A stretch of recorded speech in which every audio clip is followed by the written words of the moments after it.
Conheça a fundo as melhores empresas para se investir por trás dos bastidores. Genial na Estrada, aqui no YouTube da Genial.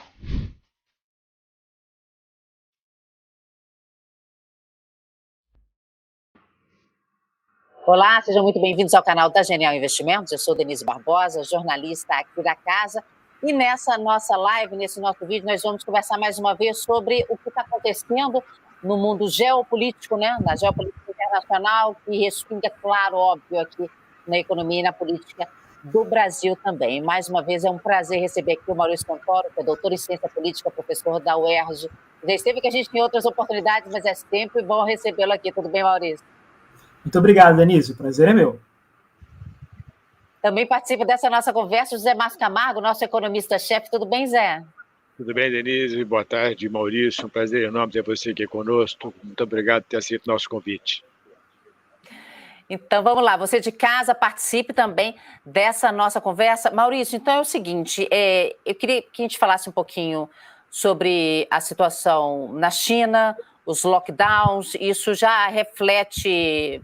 Até na 25 de março aqui, faltando uma madeira, entendeu? Assim, vai do enorme até o micro aqui da nossa vida paulistana, e isso tem reflexos políticos lá graves e econômicos aqui também, para o mundo todo. Mas também queria a gente falasse sobre a guerra na Ucrânia, como é que isso está se desenvolvendo. Você já esteve aqui em outras oportunidades falando com a gente. Eu não sei se você já imaginava na época que pudesse ter tão extensa, né, essa situação lá no leste europeu. Mas vamos lá, isso aqui é só uma introdução. Eu queria que você começasse falando sobre essa questão dos lockdowns na China. O maior porto do mundo está na China, está sofrendo consequências, o mundo todo já está sofrendo consequências. Isso já está se encaminhando para uma melhora, para uma resolução? Você acha que isso ainda pode escalar muito mais? Como é que você está vendo a situação hoje? Boa tarde, Denise. Acho que você resumiu muito bem o momento que a gente está vivendo hoje no mundo, né? Que é essa combinação de uma guerra entre os dois maiores países da Europa e a pior pandemia em 100 anos. Né? Essa é uma combinação altamente destruidora, né, em qualquer circunstância. Então, vamos começar pela questão da pandemia. Né? Nesses últimos meses, nós estamos vivendo um momento muito bom da pandemia no Brasil. Poucos casos, poucas mortes, um retorno à normalidade. Eu voltei a sair, a passear, ver os amigos, parece que está tudo bem. Mas não é assim em todos os países. Né? No caso da China, é talvez o pior momento da pandemia no país. Até pior do que o que foi o início da pandemia lá em 2020. E hoje nós temos em torno de 45 cidades chinesas em lockdown total ou parcial. Principalmente cidades no sul do país e, sobretudo, a cidade de Xangai, que é o coração econômico da China, é o maior porto do mundo em termos do volume de mercadorias. Então, o que acontece em Xangai tem um impacto global. Afeta uma enorme quantidade de cadeias logísticas, de cadeias produtivas, que podem ir do produto que a gente compra numa zona de comércio popular em São Paulo, no Rio de Janeiro, a fabricação dos carros elétricos da Tesla ou do iPhone da Apple. Quer dizer, isso mexe com grandes empresas, com conglomerados do mundo inteiro.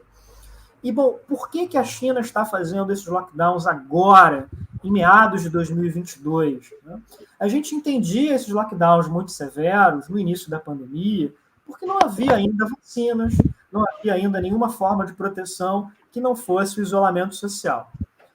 No entanto, o governo chinês optou de uma maneira muito rígida por manter essa política de Covid-0, que foi um grande sucesso da perspectiva do Partido Comunista Chinês, porque o número de mortos na China é muito pequeno. Né? Oficialmente foram em torno de 5 mil mortos, e mesmo levando em conta que esse número provavelmente está subestimado, vamos dizer que tenha sido dobro ou triplo, 10 mil mortos, 15 mil mortos, frente a 1 milhão de mortes por Covid nos Estados Unidos, é um desempenho muito bom. Só que esse sucesso inicial da China no combate à pandemia acabou cegando o governo chinês para a oportunidade e a necessidade de flexibilizar esse tipo de política de Covid-0 diante de novas realidades da pandemia. Então, uma delas é o surgimento das vacinas. A gente não precisa mais fazer esse isolamento tão rigoroso. Né? Basta vacinar a população, ter as doses de reforço, por aí vai. A segunda questão é que surgiram variantes do coronavírus, como a Omicron, que são muito mais contagiosas. Então, mesmo com medidas de isolamento muito profundas, como a China tem feito, o número de casos continua a ser relativamente alto. Quer dizer, nitidamente, essas medidas não estão mais funcionando como elas faziam, como elas tinham um efeito positivo no início, né? Aí, claro, entra também o próprio desgaste emocional, psicológico da população depois de 2 anos de pandemia. A gente não tem mais a disposição, a capacidade mental para fazer o que a gente fazia há 2 anos atrás. E, bom, os resultados práticos do que a gente está vendo agora, né, sobretudo em Xangai, esse impacto muito grande para a economia global. Então, uma fila enorme de navios para entrar no porto de Xangai, para serem carregados, abastecidos, para saírem de lá. Isso vai alterar uma série de cadeias produtivas mundo afora, isso vai provocar um aumento no preço dos fretes, por aí vai. Um descontentamento muito grande da população chinesa com esses novos lockdowns, e particularmente em Xangai, com muitos distúrbios sociais acontecendo na cidade. Protestos de rua, panelaços, gente indo para a janela gritar contra o governo chinês. Há uma série de problemas logísticos em manter esse lockdown, principalmente na distribuição de comida. Então, a gente tem pessoas passando por necessidades ali bastante severas dentro de Xangai, porque os serviços de entrega de alimentos não estão funcionando, ou então eles funcionam de uma maneira muito desequilibrada. Então, por exemplo, eu tenho amigos que moram em Xangai que estão me dizendo que há um mês eles estão comendo repolho, porque é a única coisa que realmente está chegando pelos serviços de entrega. Ou então que chega o repolho e chega o bolo de chocolate, mas não tem arroz, não tem carne. Então, tudo isso está virando também um momento de descontentamento muito grande da população chinesa contra o seu próprio governo, o que vai causar também ali consequências políticas para o presidente Xi Jinping. Mas, Maurício, quer dizer, tem alguns analistas que acham que, dado a concentração populacional da China, o número de uma enorme população, que as cidades são muito grandes, que seria muito difícil controlar a pandemia se não for com essa rigidez toda, né? Quer dizer, que na verdade é a única saída. Quer dizer, tem alguns analistas que acreditam que essa é a única saída, que o risco seria da pandemia se espalhar meio que sem controle. Você acha que existe alguma possibilidade de que isso possa vir a acontecer? Bom, sem dúvida a China tem as suas peculiaridades, né? E uma delas é a existência dessas megacidades com mais de 20 milhões de habitantes, como é o caso de Xangai, como é o caso de Pequim, né? Pequim ainda não está oficialmente em lockdown, mas já entrou também numa série de restrições muito rigorosas, de fechar cinema, fechar academias de ginástica, proibir aglomerações públicas, né? Mas existem outros exemplos de países que também têm megacidades. O que me vem à mente, por exemplo, é o caso do Japão, com Tóquio, e que estão enfrentando essas novas ondas, essas novas variantes da Covid, sem recorrer a medidas tão rigorosas. Acho que, em grande medida, o que explica o fato de que o governo chinês está mantendo esse tipo de isolamento muito profundo é a própria natureza do sistema político da China. Com o governo autoritário, é mais fácil implementar esse tipo de medida. Numa democracia, provavelmente, o nível de oposição já teria sido tão alto, a quantidade de pessoas na rua protestando, escrevendo para os seus deputados, questionando os seus líderes políticos, a cobertura negativa na imprensa, isso teria provocado ali um distúrbio tão grande que provavelmente os governos já teriam recuado e tentado encontrar algumas outras medidas. Como, de fato, foi aquilo que a gente viu em muitos países, né? Nos países europeus, nos Estados Unidos. O tempo inteiro a gente tem os governos tentando navegar esse jogo de pressões múltiplas, né? Entre exigências de saúde pública, entre os posicionamentos da sociedade, os impactos para a economia. Da minha perspectiva, o motivo principal do governo chinês estar mantendo essa política de Covid-0 é que ela funcionou no início, e isso virou um elemento muito importante do discurso oficial do governo chinês, e que é muito a retórica de que a China tem superado a pandemia enquanto os governos do Ocidente sucumbiram a tragédias humanitárias, como é, por exemplo, o caso desse 1 milhão de mortos nos Estados Unidos, né, ou o caso da Índia, que oficialmente são em torno de 400 mil mortos, mas a Organização Mundial da Saúde está estimando em 4 milhões de mortos na Índia. Quer dizer, são tragédias comparáveis ao que foram as guerras mundiais, ou que foram aquelas grandes fomes coletivas do século XIX e do século XX. Alguma coisa realmente muito intensa. O problema é que esse sucesso inicial que a China teve na pandemia poderia e talvez deveria ter sido transformado agora em medidas mais flexíveis, né, dadas as novas realidades do coronavírus. E uma outra dificuldade é que justamente porque o número de mortes foi pequeno, o número de casos foi pequeno até agora, não houve assim tantos incentivos para a população tomar as doses de reforço das vacinas. Então tem muita gente vacinada na China só com a primeira dose. E sobretudo para populações mais vulneráveis, como os idosos, isso é um problema. E também é algo que o governo chinês... São menos eficientes, né? As vacinas chinesas são menos eficientes. Com vacinas menos eficientes. E o governo está usando basicamente vacinas chinesas, né? Então, isso acho que faz alguma diferença. Agora, você acha que isso vai afetar de alguma forma o desenrolar da situação política na China? Quer dizer, o Partido Comunista se reúne em setembro, se eu não me engano, ou em outubro, não me lembro mais. Mas para reeleger ou não reeleger o Xi Jinping, que você acha que vai fazer que essa questão aí vai ser um fator fundamental e de alguma forma pode afetar a situação política nos próximos anos?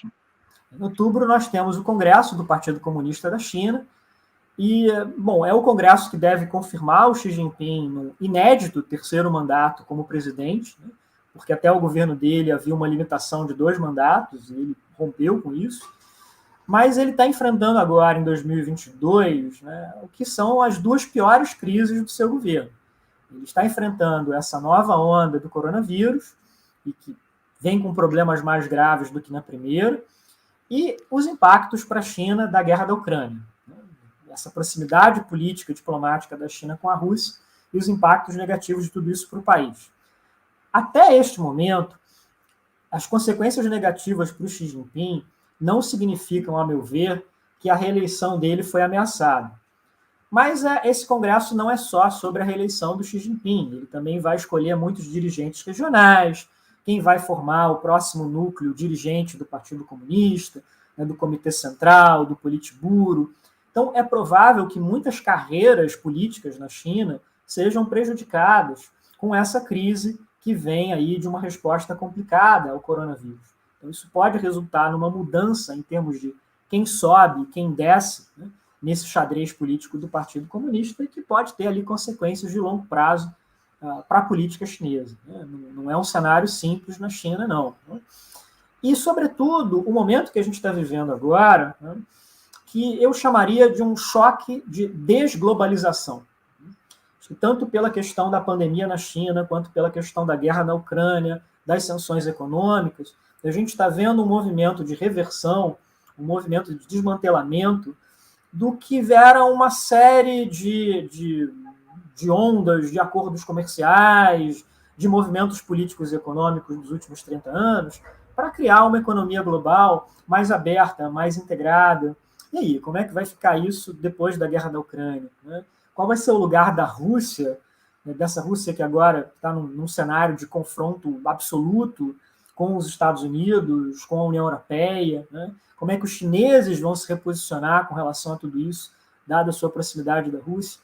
Então, é um cenário bastante complicado, né, para o mundo inteiro, né, e que também chegou aí com os chineses. E vai ter um efeito também para o próprio crescimento econômico da China. Então, em 2020, no primeiro ano da pandemia, os chineses sentiram o impacto, mas a economia chinesa conseguiu crescer em torno de 2%, o que foi um resultado, me parece, bastante positivo para aquela realidade do mundo em 2020.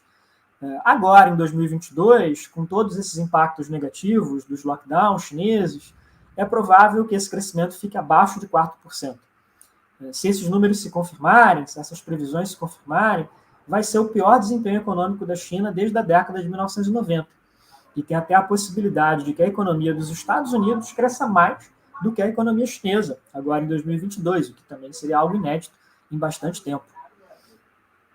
Mas, Maurício, deixa eu só perguntar para ele aqui, Zé, com relação... Quais são os efeitos que a China está sofrendo com relação à guerra na Ucrânia? Porque a gente conversou da outra vez que poderia, de repente, até a China suprir ou comprar mais materiais básicos da Rússia e não de outros países, inclusive o Brasil, para poder ajudar a Rússia. Quais são os efeitos políticos e econômicos que a China está sofrendo nesse momento com essa guerra que está se mostrando tão extensa?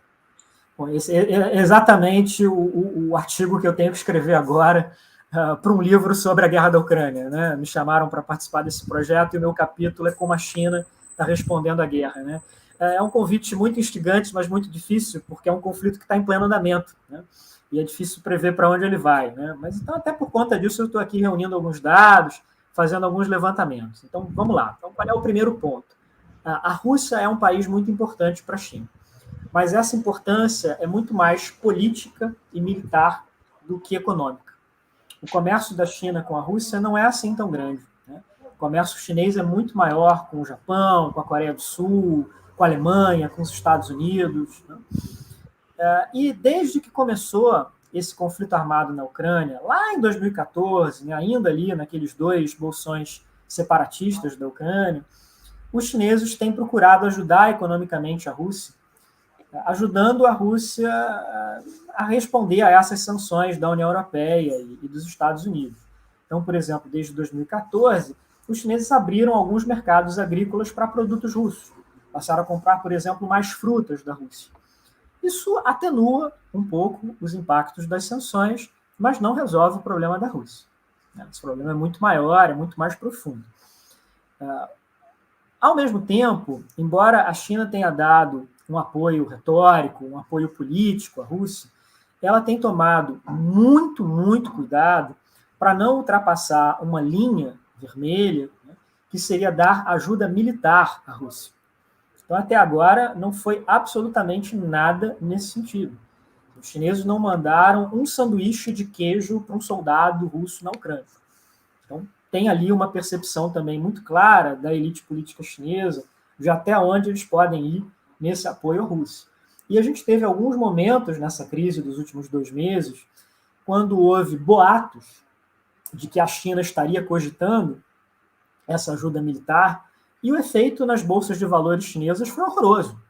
Foi a pior queda que elas tiveram desde o início da pandemia, né? Porque havia um medo ali, né, dos operadores do mercado de que, se esse apoio militar se concretizasse, a China poderia também sofrer com sanções econômicas internacionais. Então, esse é o custo político, esse é o custo econômico de uma proximidade com a Rússia, né? E, bom, já são mais de 2 meses de guerra, a gente não tem agora nenhuma perspectiva, né, de que esse conflito vai encerrar tão cedo. Tudo está apontando para um conflito de longo prazo, com muitas mortes, com muita destruição de infraestrutura, com uma enorme crise de refugiados, né? Já são mais de 5 milhões de refugiados da Ucrânia. Isso é muito ruim para todos os países que estão envolvidos, e o impacto para a economia global é tenebroso, sobretudo no comércio de alimentos, de fertilizantes e de combustíveis, né? Então, é a pior situação possível nesse momento em que a gente está tentando respirar para fora da pandemia. Isso, uma coisa que você chamou a atenção aí, que eu acho que é super importante, que é essa questão da desglobalização. Você chamou de desglobalização, eu tenho chamado de reglobalização. Na verdade, o meu ponto é que você vai estar... Quer dizer, você não tem a menor dúvida que o processo de globalização vai ser afetado tanto pela pandemia quanto pela guerra no leste europeu, tá certo? O processo de globalização foi um processo de concentrar a produção, principalmente a produção industrial, numa determinada região. Hoje, mais de 70% da produção industrial acontece na Ásia, tá certo? E a China é o grande protagonista desse processo. Claramente, quer dizer, isso levanta uma questão de incerteza muito grande, né? No mercado financeiro, a gente sempre fala, olha aqui, ó, não coloque todos os seus ovos na mesma cesta, diversifique, é importante diversificar. E, no caso aí da globalização, essa mensagem nunca foi passada, né? Quer dizer, nunca foi preocupante, ninguém nunca se preocupou com o fato de que você estava concentrando demais a produção numa determinada região. Eu acho que isso vai mudar. Mas eu não acho que você vai simplesmente acabar com a globalização, mas você vai reglobalizar de outra forma. Você já pensou nisso? Você tem alguma ideia de em que direção que essas coisas podem caminhar e como que o Brasil, na sua avaliação, como que o Brasil pode entrar nesse processo? E sim, isso tem Maurício, aparecido muito. só antes de você responder, só vou pedir. Zé, coloca o fio vermelhinho do seu microfone para baixo dele. Isso. Assim, isso, para baixo. A seguir cenas, hein, Maurício? Fica aí, fica aí. E baixa só um cadinho aqui, Zé. Baixa só um cadinho aqui. Pronto. Vai lá, Maurício, pode responder. Desculpa interromper. Bom, esses temas realmente têm aparecido em muitas das discussões que eu tenho participado, né? E muitas das coisas que eu tenho lido nesses últimos 2 meses, né? Então, vamos lá. Desde o início da pandemia, né, existe uma preocupação reforçada nos Estados Unidos, na Europa, no Japão, com a dependência excessiva da China em uma série de cadeias produtivas, né? Principalmente questões ligadas a equipamentos médicos, né? Respiradores artificiais, ou mesmo as máscaras N95, que se tornaram aí as nossas conhecidas do cotidiano nessa pandemia, né? E em muitos países já esse medo, né, de que eles haviam se tornado demasiados ali dependentes da boa vontade do governo chinês, das condições econômicas na China e de um certo esforço político de pensar alternativas, de ter também essa produção ocorrendo em outros países, seja nas suas próprias nações, seja diversificando isso para outras partes do mundo. E o que a gente está vendo agora, desde o início da guerra na Ucrânia, é essa preocupação se expandindo e aumentando para outras áreas. Eu colocaria não só a questão da produção industrial, mas também, sobretudo no caso da relação da Europa com a Rússia, a dependência energética, né? No carvão, no petróleo, no gás natural, né? Sobretudo num país como a Alemanha, que tem uma história literalmente de séculos de debate político sobre qual é a melhor relação deles com a Rússia, né? Esses temas voltaram com força total, inclusive com um certo tom de escândalo político, né? Antigos primeiros ministros alemães que ficaram milionários fazendo negócio com a Rússia, coisas desse tipo. Então, a gente vai ter aí um debate para muitos anos, um debate de política pública, um embate entre grandes partidos políticos sobre como se relacionar com a China, sobre como se relacionar com a Rússia, e me parece que, pelo menos no caso da Europa e dos Estados Unidos, a tendência vai ser a busca de alternativas para reduzir essa dependência. E, ao mesmo tempo, a gente está vendo em alguns países o recurso ou retorno, né, a políticas protecionistas, também na área agrícola, também por razões ligadas à segurança alimentar. E aí o caso que mais me impressionou nessas últimas semanas é o da Indonésia, que baixou agora uma proibição para a exportação do óleo de palma, né, do qual a Indonésia é a maior produtora mundial, e que é um produto muito importante. Ele é utilizado na agricultura, na indústria de cosméticos, tem desdobramentos industriais também. Então, quer dizer, que você tem o maior produtor mundial proibindo as exportações para tentar derrubar o preço dentro da própria Indonésia, isso vai acabar gerando um problema para vários outros países, de aumento de preço por lá, né? E acho que tem um certo sabor de anos 30 nesse tipo de política, né? Aquelas políticas protecionistas depois da Grande Depressão que acabaram resultando num desastre para o comércio global na década de 30. É interessante que eu estava justamente dando uma disciplina sobre esse período, né, para os meus alunos, né, e tinha horas em que eu falei, peraí, eu estou aqui falando dos anos 30 ou eu estou fazendo um comentário sobre o que está acontecendo no mundo hoje? Né? Tem algumas semelhanças um tanto perturbadoras, né, entre esses vários momentos históricos.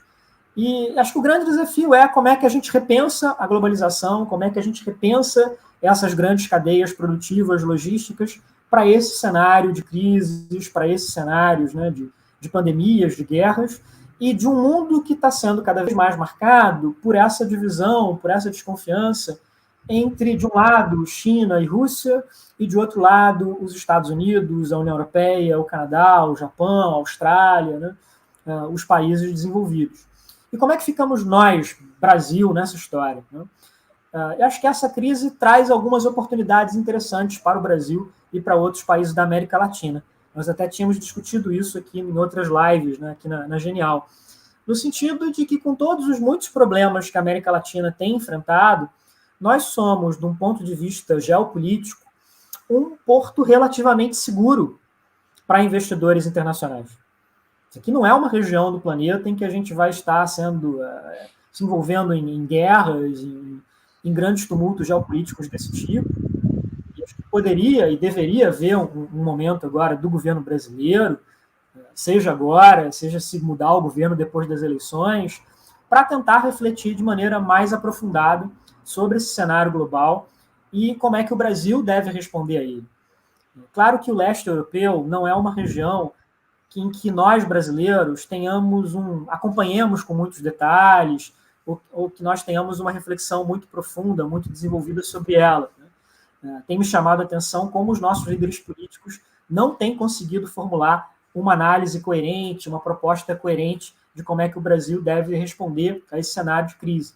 Mas eu acho que tem essas possibilidades interessantes para o Brasil, sim, da gente pegar pelo menos uma fatia dessas transformações que vão acontecer em várias cadeias globais, jogando com as cartas que a gente tem na mão, né, que são principalmente essas cartas ligadas a uma estabilidade política, né, de se colocar como um porto seguro dentro desse mundo turbulento.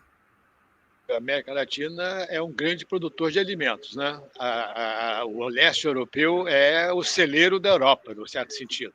É de lá que vem o milho, o trigo, etc. Então, eu acho que a minha impressão é que a América Latina pode substituir o leste europeu nesse processo. E aí tem uma coisa interessante, que é essa coisa do acordo Mercosul-União Europeia, né? Quer dizer, eu acho que é muito, muito provável que você tenha, quer dizer, que os países europeus acabem tentando fazer com que a assinatura desse acordo ocorra mais rapidamente do que está no horizonte aí nesse momento, né? Quer dizer, eu acho que acelerar a assinatura desse acordo pode ser uma forma importante de você substituir uma parte aí, da importação de alimentos que vinha do leste europeu e que vai ter que vir de outro lugar agora, e o único outro lugar que existe no mundo é a América Latina. Maurício, e agora você estava, logo antes de começar aqui nossa conversa, você estava alertando que na segunda-feira vai ter um aniversário político muito importante lá na Rússia, que é o aniversário da vitória na Segunda Guerra, não é isso? Exatamente. E que isso pode ter uma virada até do jeito que a Rússia como país, né, a população está vendo a guerra, porque o jeito que chega a informação para eles é diferente do jeito que chega a informação para nós aqui no resto do mundo. Você acha que pode ter uma virada da posição política de Vladimir Putin e, consequentemente, também do jeito que o país vê a guerra e está atuando nessa guerra? Exato. Bom, por que a segunda-feira vai ser tão importante para a Rússia, né? Os russos comemoram a vitória na Segunda Guerra Mundial no dia 9 de maio, e esse é o grande feriado político nacional da Rússia. É o momento do grande orgulho patriótico por ter derrotado a Alemanha nazista, o que, claro, é um feito histórico notável, eles têm todo o direito em celebrar isso. Agora, o problema é que essa memória da Segunda Guerra Mundial e essa memória da União Soviética como um todo, né, ela virou algo muito importante para a maneira como o governo Putin tem vendido, né, a guerra na Ucrânia para a população russa. Então, é muito essa retórica de que eles continuam lutando contra o nazismo e que agora o nazismo estaria encarnado no governo ucraniano, né? É claro que isso é muito frágil de qualquer ponto de vista, mas na retórica, na propaganda russa, né, isso é alguma coisa muito importante. Bom, oficialmente, o governo russo não está chamando a guerra na Ucrânia de guerra. Está usando um eufemismo que são operações militares especiais. Na verdade, se você disser na Rússia que é uma guerra, você pode, inclusive, ser preso por causa disso. Bom, mas é só simbólico? Não, porque como oficialmente a Rússia não está em guerra, todo o marco jurídico, todo o marco legal que o governo russo tem ao seu dispor é diferente. E se especulava que o governo Putin queria uma grande vitória no campo de batalha para poder apresentar agora no desfile do dia 9 de maio. Bom, essa vitória não aconteceu. A guerra está estagnada ali, dentro daquelas trincheiras do Donbass, no leste da Ucrânia. Mas é uma possibilidade que, nesse desfile do dia 9, o governo russo resolva declarar oficialmente guerra, ou pelo menos tomar algum tipo de medida que leve a uma mobilização mais ampla da própria sociedade russa, envolvendo aquele conflito. Porque, por exemplo, um dos problemas graves que o governo Putin tem enfrentado é a necessidade de recorrer aos recrutas do serviço militar obrigatório. A leva de 2022 chegou nos quartéis russos agora em abril, e o presidente Putin prometeu à sociedade russa de que eles não vão lutar na Ucrânia, embora os recrutas do ano passado estejam fazendo isso. Olha o problema político. O que se vai dizer para as mães desses recrutas? Porque são meninos de 18 anos, e que não necessariamente estão entusiasmados com a possibilidade de lutar na Ucrânia. Diferente de um soldado profissional, é diferente de alguém que optou por uma carreira militar. Estão ali por uma exigência legal do Estado russo. Então, isso pode virar um problema muito sério para o governo russo. E todas essas dificuldades de uma guerra prolongada, nesse ambiente de sanções internacionais, de pressões internacionais muito grandes contra a Rússia. Então, é um momento do 9 de maio para a gente observar com atenção, inclusive ver também como é que vão ser os discursos, o que vai dizer o Putin, o que vai dizer o ministro do exterior da Rússia, o que eles vão sinalizar de como é que eles estão pensando a guerra na Ucrânia. Você acha que a guerra vai continuar durante muito tempo? O nosso cenário aqui é um cenário de uma guerra longa, e cada vez parece mais longa. Eu não sei como é que você está vendo isso. A minha visão é de que a gente está caminhando para um conflito de longo prazo, E, na verdade, cada vez mais eu tenho pensado nessa guerra desde 2014, desde a anexação da Crimeia, do início daqueles conflitos separatistas, porque mesmo antes da invasão em fevereiro, nós falamos de uma guerra que já tinha matado quase 15 mil pessoas. Então já era um número bem considerável. E, bom, quantas pessoas morreram desde fevereiro? Tem algumas estimativas, mas provavelmente a gente está falando de alguma coisa já na casa de dezenas de milhares. Então já é um conflito ali muito substancial. E, ao mesmo tempo, o que a gente está vendo é que com esses recursos militares que a Ucrânia está recebendo da OTAN, com armamento, com treinamento, o país vai ter condições de organizar uma defesa bastante sofisticada contra a Rússia e, eventualmente, até contra ataques, contra partes do território russo, contra questões desse tipo. A Ucrânia é um país muito grande, ela e a Rússia são os dois maiores países na Europa, então tem possibilidade dessa guerra se expandir durante muito tempo. E, simultaneamente, a chance de um acordo político, a chance de uma negociação pacífica é difícil, é complicada.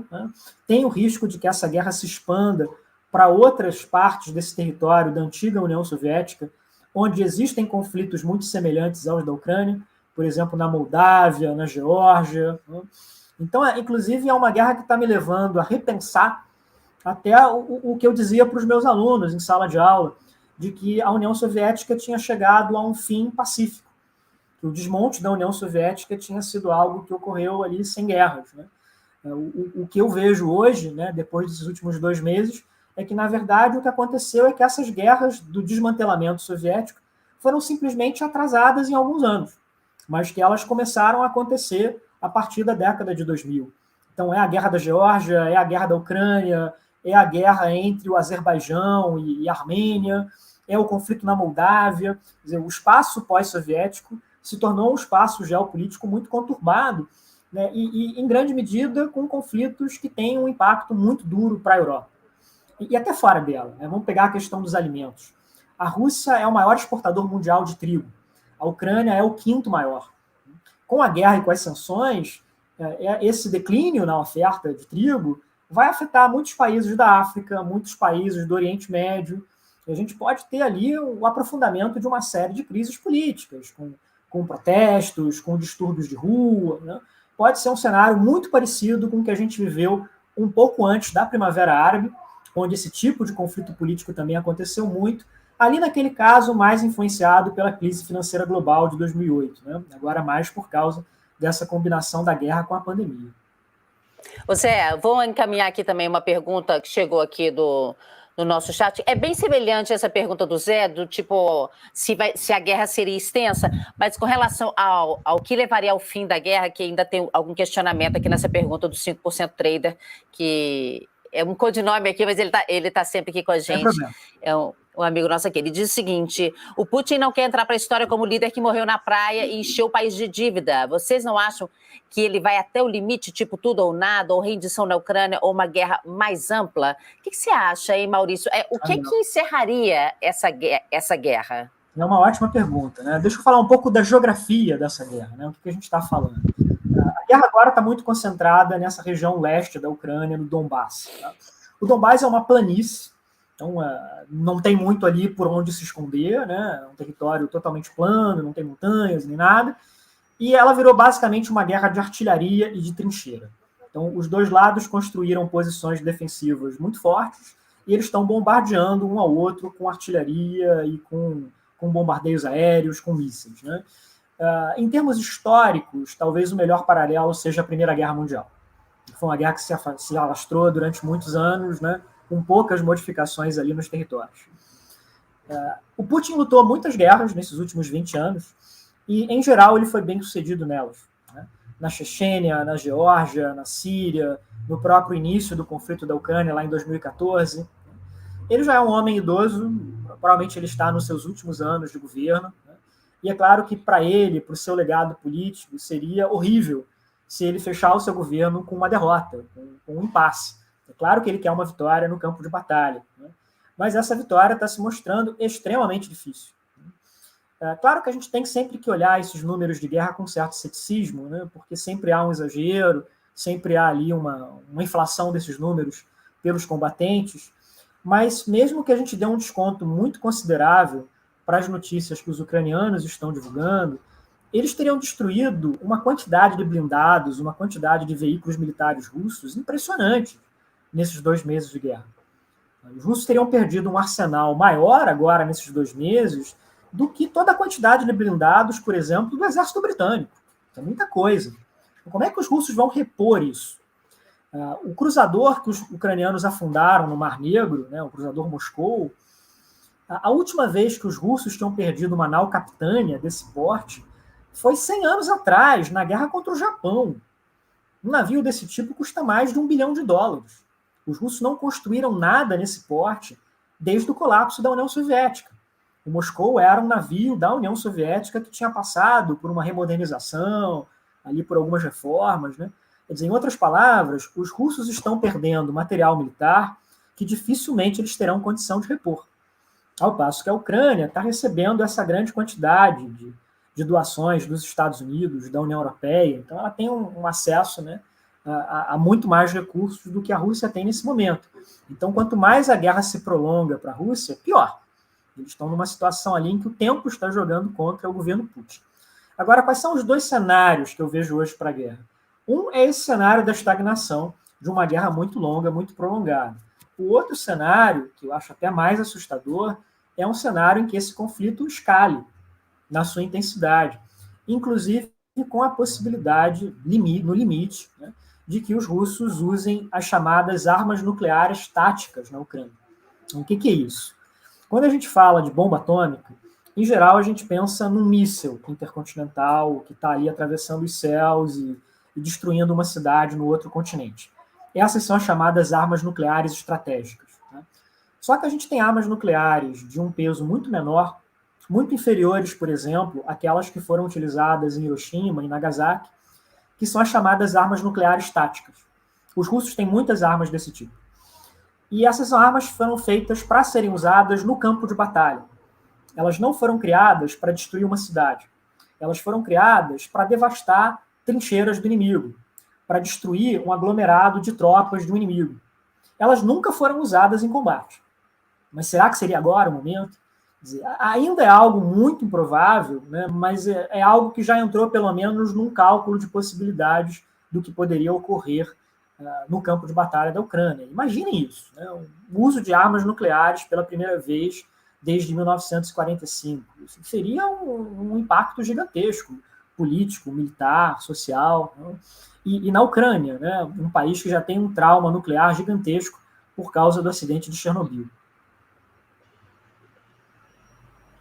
Você quer acrescentar? Complicado. Não, eu acho que realmente o cenário é um cenário bem difícil, bem complicado.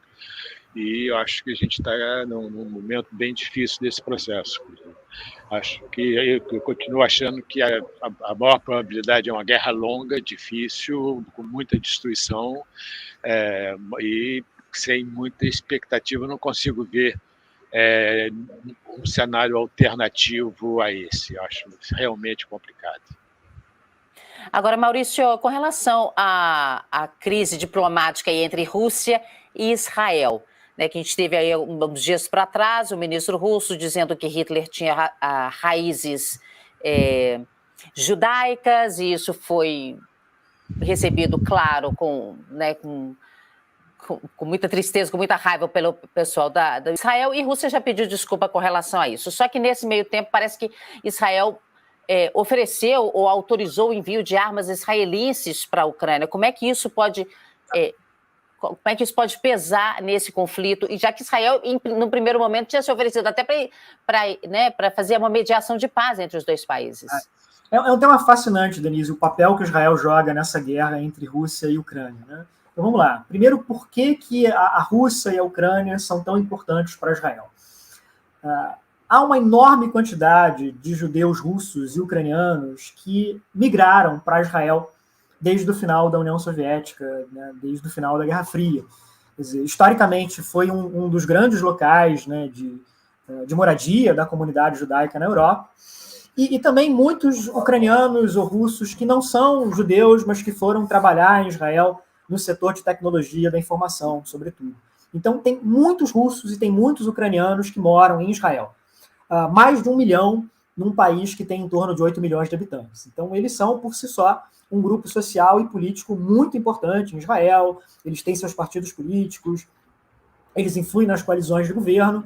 Então, qualquer coisa que aconteça na Rússia, qualquer coisa que aconteça na Ucrânia, o governo de Israel, os partidos israelenses vão ter que responder a isso, vão ter que acompanhar com muito interesse. E o governo de Israel, como você bem notou, no início tinha feito um esforço ali até de fazer uma mediação e tal, de tentar estimular algum diálogo. Agora, o presidente da Ucrânia, né, o Zelensky, é judeu, e é o primeiro judeu a presidir a Ucrânia, o que não é pouca coisa num país que tem um histórico fortíssimo de antissemitismo. Né? Então, o que eu dizia que essa propaganda russa do nazismo é muito frágil, é muito complicado você dizer, olha, esse presidente judeu aqui é nazista? Como assim? Né? Claro, existem grupos de extrema-direita, existem grupos neonazistas na Ucrânia, como existem em várias outras partes do mundo também, e eles tiveram uma influência importante lá naquelas manifestações de 2014, em suprir tropas para o exército ucraniano, mas eles são um grupo bastante minoritário dentro do governo da Ucrânia. Né? Estão presentes, mas eles são minoritários. E o que aconteceu também é que o Zelensky, claro, tem usado a sua própria condição judaica, né, para fazer uma negociação com Israel. Então ele fez um discurso muito forte no parlamento israelense, equiparando a invasão russa da Ucrânia ao Holocausto. E isso é algo que tem uma força muito grande para os dois países, né? Porque a comunidade judaica da Ucrânia no Holocausto foi absolutamente dizimada. Né? É um dos lugares onde o Holocausto começou. Né? E ele citou também o caso de líderes israelenses, como a Golda Meir, que nasceu na Ucrânia, que nasceu em Kiev, né? E depois chegou a primeira-ministra de Israel. Então tem um laço histórico, cultural, político entre Israel e Ucrânia, e entre Israel e Rússia, que é fortíssimo. Então Israel, querendo ou não, está envolvido aí nessa guerra. Né? E esse pêndulo da política israelense está começando a pender, né, para o lado ucraniano, né, para o lado europeu, né, diante aí de tudo que está acontecendo, né, nesse conflito. E os russos sabem dessa importância de Israel, não é por acaso que o governo russo voltou atrás e pediu desculpas, né?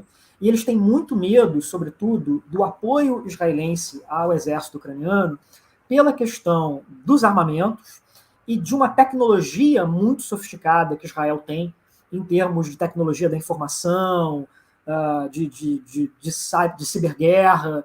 Quer dizer, se os israelenses tomarem uma decisão de mandar esse equipamento muito sofisticado para Israel, de fazer treinamentos de alta tecnologia com a Ucrânia, isso vai ter uma consequência grande no campo de batalha. Os russos estão com medo disso. Então não é à toa que eles estão tratando Israel muito melhor do que eles tratam, por exemplo, os países da União Europeia ou os Estados Unidos. Ok. Maurício, super obrigada, viu, pela sua presença. Zé, você quer acrescentar alguma coisa ou já podemos encerrar? Não, estou contente. Muito obrigado, foi excelente a conversa. Obrigada, viu, Maurício? Foi um prazer. Olha, até a próxima, então. Maurício, Zé, muitíssimo obrigada. Você de casa, muitíssimo obrigada pela companhia. Deixe seu like, compartilhem com seus amigos que querem entender o que está acontecendo, o mundo afora e como isso impacta aqui também ao Brasil. Muito obrigada, um beijo e até a próxima. Tchau, tchau. Até a próxima.